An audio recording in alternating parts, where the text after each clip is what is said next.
सभी को नमस्कार साथियों, आपको होली की हार्दिक शुभकामनाएं। होली का रंग, होली का उल्लास आपके जीवन में खुशी लाए और आप है इस होली के दौरान परीक्षाओं में अच्छे नंबरों से भी उत्तीर्ण हो।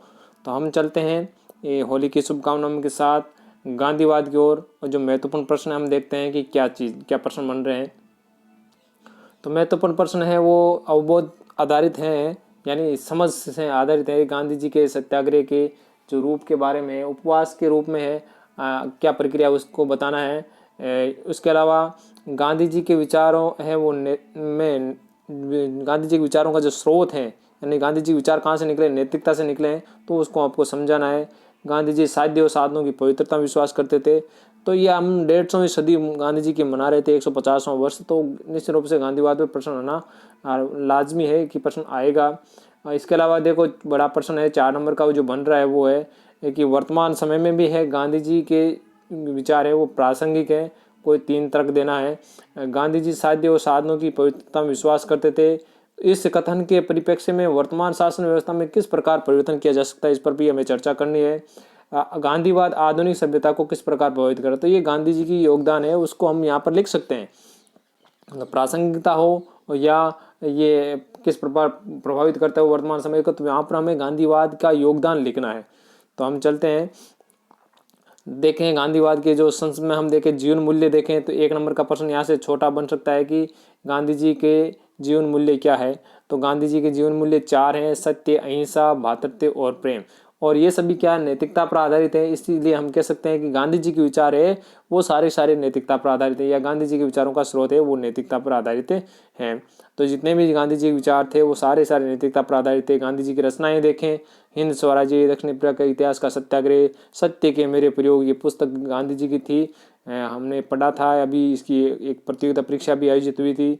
कुछ न्यूज़पेपर थे। गांधी जी के गांधीवाद के स्रोत, यानी गांधी जी पर किन किन का जो प्रभाव पड़ा, हमने सनातन धर्म का देखा है, बौद्ध और जैन धर्म का अहिंसा से संबंधित प्रभाव उन पर पड़ा था, बाइबल का उन पर प्रभाव पड़ा था। आपको ये थोड़ा सा पढ़ना है।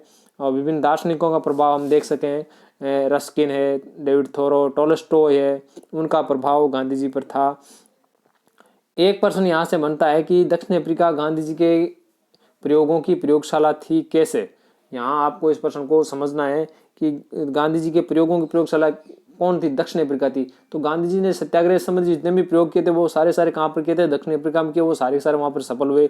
इसलिए हम दक्षिण अफ्रीका को गांधी जी के प्रयोगों की प्रयोगशाला कहेंगे, क्योंकि वहीं पर गांधी जी को धार्मिक चेतना का विकास हुआ। वहीं पर गांधी जी पाश्चात्य लेखकों से प्रेरित हुए। वहीं पर उन्होंने सत्याग्रह का प्रयोग किया। वहीं पर उन्होंने मानव की निस्वार्थ भाव से सेवा की थी।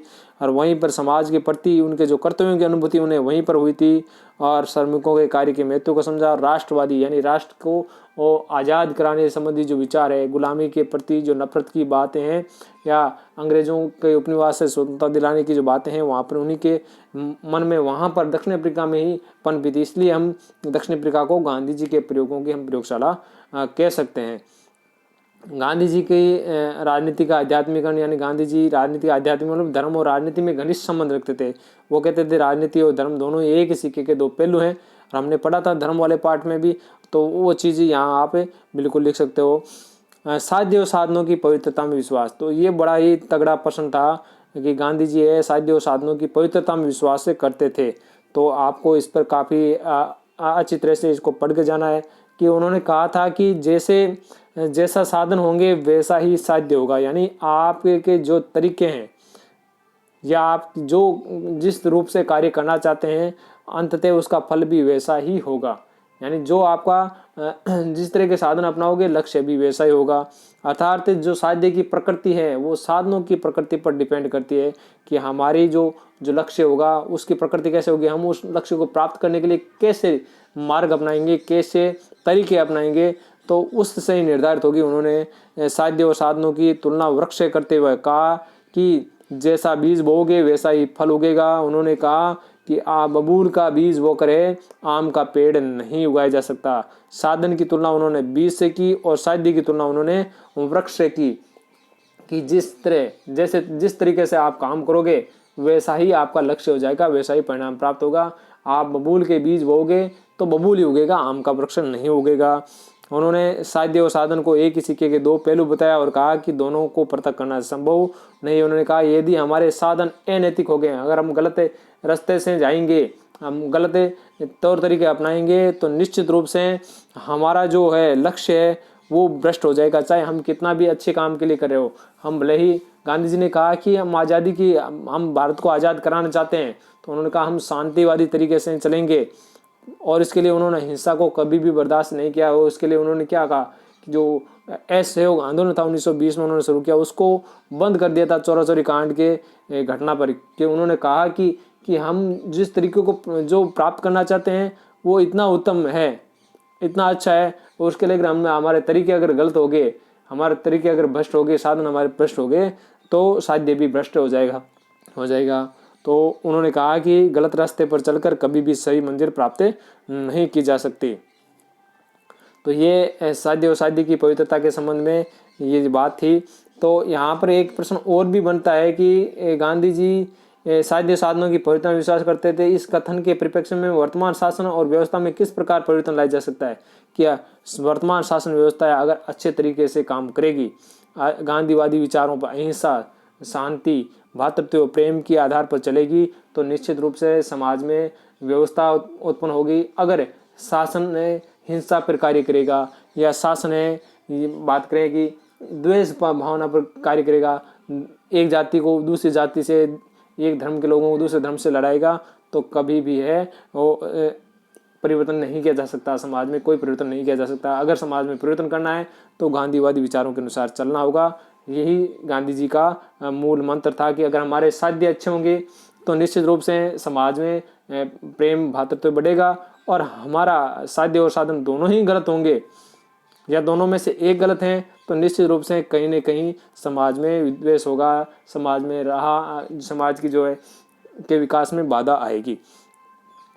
इसके अलावा गांधीवादी हम देखें आगे, अहिंसा संबंधी विचार, तो 3 तरह की अहिंसाओं के बारे में विचार उन्होंने बताया था कि वीरों की अहिंसा, निर्बलों की अहिंसा, कायरों की अहिंसा।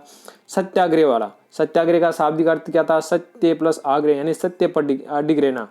तो जिसे व्यक्ति सत्य से, गांधी ने कहा कि व्यक्ति जिसको सत्य समझता है उसी पर वो अडिग रहे।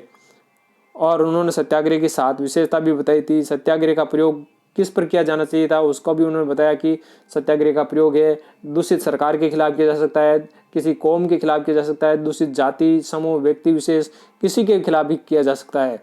और इसके साथ साथ है समाज में फैली हुई सामाजिक कुरीतियाँ हैं, जैसे दहेज प्रथा है, बाल विवाह है, या बात करें कि स्त्रियों को प्रताड़ित किया जाता है, तो बहुत सारी ऐसी कुरीतियाँ हैं, उनके खिलाफ है सत्याग्रह का प्रयोग किया जा सकता है। सत्याग्रह के 4 स्वरूप बताए थे। ये पिछली बार आया था, प्रश्न 6 नंबर का आया था, तो सारे आप बिल्कुल याद करके जाए। ऐसे योग, हिजरत, सविनय अवज्ञा, उपवास, ये काफ़ी अच्छे हैं।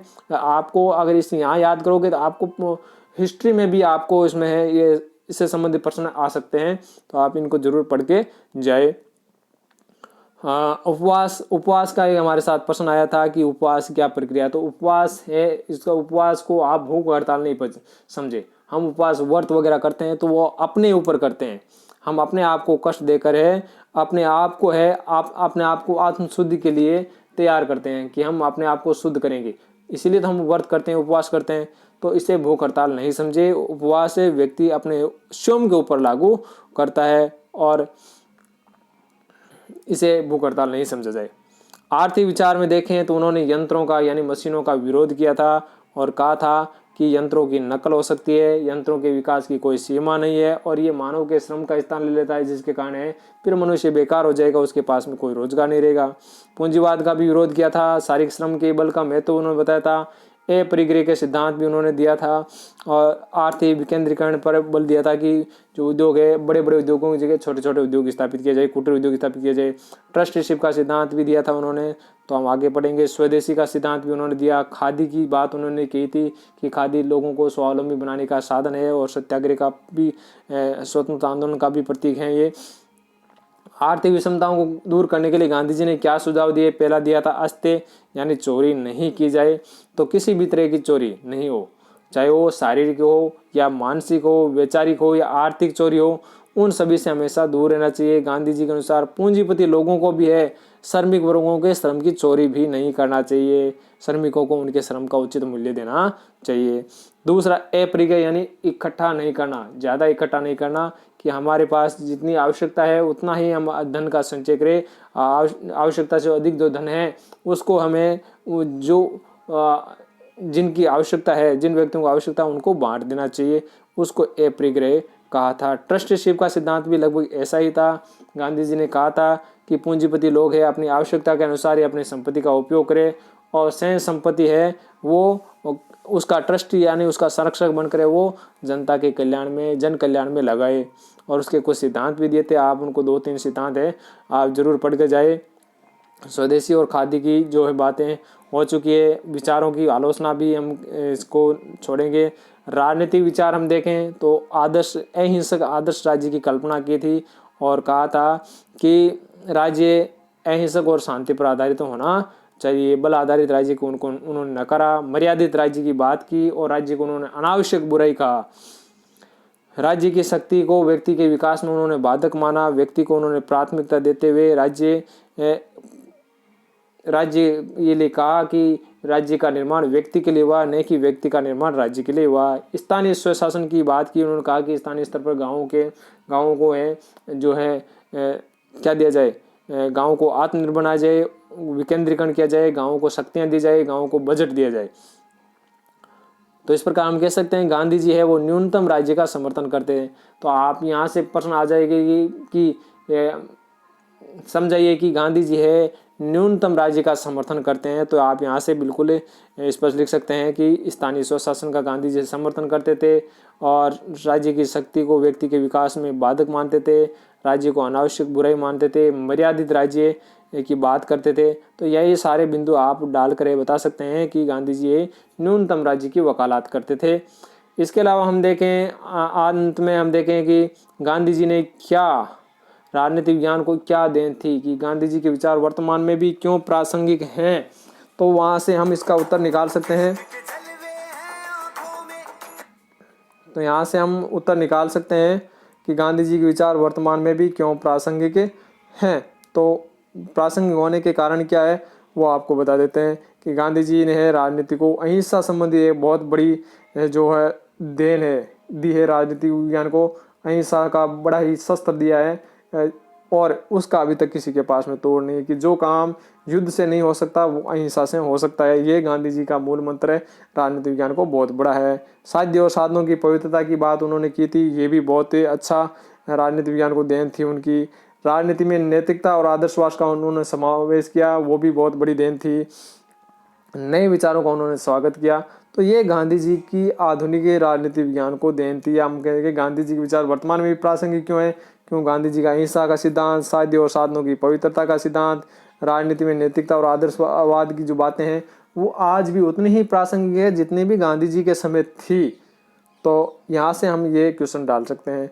तो आशा करता हूँ कि गांधीवाद से आप काफ़ी कुछ आपको समझने को मिलेगा। आप मेरे इस नोट्स को आप थोड़ा गहनता से अध्ययन करने का प्रयास करें। आपने काफ़ी दिनों से पढ़ा होगा और फिर भी है मोटा मोटा तौर पर आप पढ़ने की कोशिश करेंगे, बिल्कुल अच्छी तरह से आपको याद हो जाएगा। धन्यवाद। जय हिंद।